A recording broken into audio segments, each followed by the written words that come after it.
The plantation owner believed shame was a weapon. He believed cruelty could erase weakness, that power came from breaking others in front of witnesses. And on the night he dragged his own daughter through the dirt toward the slave quarters, he believed he was making an example that would silence every whisper, every laugh, every rumor that had followed his family for years. The air was thick with heat and fear. Lanterns flickered as enslaved men and women froze where they stood, eyes lowered, bodies stiff. No one dared breathe too loudly. They had seen punishments before. They had seen bodies broken, families torn apart, lives erased without names or graves. But never this. The girl stumbled beside her father, her dress torn, her face streaked with tears and dust. She was heavy, slow, and exhausted, not just in body but in spirit. For years she had been hidden from guests, mocked behind closed doors, spoken of as if she were a mistake that should never have lived. Tonight her father decided she would no longer be hidden. "She is no daughter of mine," he shouted, his voice slicing through the night. "If she wishes to live like an animal, she will live among animals." His finger pointed toward one man, standing apart from the rest. An enslaved man with a straight spine, scarred hands, and eyes that did not beg. The owner's lips curled into a smile that carried no joy, only venom. "You," he said, "you will take her, feed her, house her, she belongs there now." A murmur rippled through the quarters, quickly swallowed by terror. Everyone understood what such words usually meant: ownership, dehumanization, erasure. The girl collapsed to her knees. But the man did not move. He did not smile. He did not reach for her. He did not look at her body the way the owner expected. Instead, he looked the plantation owner directly in the eyes. That alone was an act punishable by death. The owner's face darkened. "Did you not hear me?" The man lowered his gaze slowly, deliberately. "I heard." And with that the owner laughed, satisfied, believing the humiliation complete. He turned and walked away, already convinced he had destroyed two lives at once. What he never understood was that the man he tried to degrade had already survived things far worse than death. The enslaved man led the girl not to his sleeping mat, but to a small corner near the fire. He gave her water, then food. He said nothing more that night. She waited for something terrible to happen. It never did. Days passed, then weeks. The plantation whispered. Overseers watched closely, waiting for scandal, waiting for proof that the owner's cruelty had been justified. But instead of screams, there was silence. Instead of degradation, there was discipline. The man taught her how to stand, how to breathe, how to work without collapsing. He taught her to read the sun, to measure time by shadows, to endure pain without surrendering dignity. He did not touch her. That refusal confused everyone. Slowly, something impossible began to happen. The girl's posture changed. Her eyes lifted. Her voice, once trembling, grew steady. She learned to carry water, then responsibility. She learned the names of the people her father had treated like property. And in learning them, she learned herself.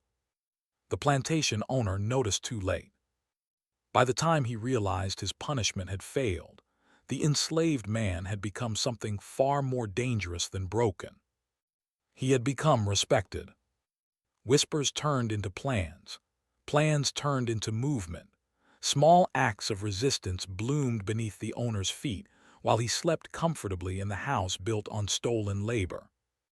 And when the night finally came that the truth was spoken aloud, when witnesses gathered, when lies collapsed, when the owner stood exposed before the very people he believed beneath him, he understood the cost of his cruelty. He had tried to destroy dignity. Instead, he taught it how to fight back. And history would remember not the man who owned the land, but the man who refused to own another human being. The plantation did not change overnight. Cruelty never disappears all at once. It lingers, watches, waits. But something had shifted and everyone felt it, even if they could not name it. The girl woke before dawn each morning, the ground hard beneath her, her muscles screaming in protest. She was not used to labor, not used to hunger, not used to being invisible. At first, she cried quietly into her arms, ashamed of the sounds her body made, ashamed of how weak she felt among people who had survived far worse for far longer. The man never mocked her. When she collapsed, he did not shout. When she failed, he did not punish. He simply waited, then showed her again how to lift, how to pace herself, how to endure without surrendering herself to despair. Pain, he taught her, was not the enemy. Hopelessness was. The overseers watched from a distance, confused and irritated. They had expected chaos, scandal, proof that the owner's decision had been right. Instead, they saw a strange order forming around the man. People listened when he spoke. People slowed their steps to match his. People shared what little they had when he asked. That scared them. The girl noticed it too. She noticed how others trusted him, how his presence calmed arguments, how even the most broken spirits straightened when he passed. For the first time in her life, she was surrounded not by servants forced to obey her father, but by people who chose respect over fear. At night, she asked him questions in a whisper. "Why don't you hate me?" He answered without looking at her. "I hated what you represented, not who you are." That truth cut deeper than any insult her father had ever thrown at her. Days turned into months. Her body changed, not in the way cruelty had intended, but in strength. Her hands hardened. Her breathing steadied. Her eyes lost the constant fear that had once lived there. She learned the rhythm of the land, the cruelty of the sun, the patience required to survive without becoming cruel in return. And slowly, she learned something else. Her father was afraid. She saw it in the way he avoided the quarters now, in the way he snapped at overseers for minor mistakes, in the way he drank longer into the night. The punishment he had designed to humiliate had robbed him of control, and men like him could not survive without it. One evening, an overseer finally confronted the enslaved man. He accused him of defiance, of manipulation, of forgetting his place. The man listened quietly, then spoke words that were calm, measured, and impossible to refute. "I do my work, she does hers. There has been no disorder." The overseer raised his whip anyway. Before it could fall, others stepped forward. Not aggressively, not violently, just enough. Enough to be seen. That was the moment the plantation owner understood. He was no longer ruling alone. Fear responded the only way it knew how. Punishments increased, food was withheld, work hours stretched until bodies collapsed. The owner wanted submission back. He wanted broken spirits and lowered eyes, but oppression applied too tightly does something dangerous. It teaches unity. The girl watched suffering she had never been forced to see before. Children starving, mothers begging, men beaten for exhaustion. The world her father had protected her from revealed itself fully, and it shattered her. She tried to intervene once. Her father struck her. The sound echoed louder than the slap itself, not because of force, but because witnesses were present. For the first time, his violence was no longer hidden behind closed doors. Something inside her broke permanently. That night she returned to the quarters shaking, blood on her lip, tears burning her eyes. She expected judgment. Instead, she found hands offering water, cloth pressed gently against her mouth, silence filled with understanding rather than blame. The man spoke softly. "Now you see." "I can't undo it," she whispered. "No," he said, "but you can choose what comes next." From that night on, she listened more than she spoke. She learned names, stories, losses.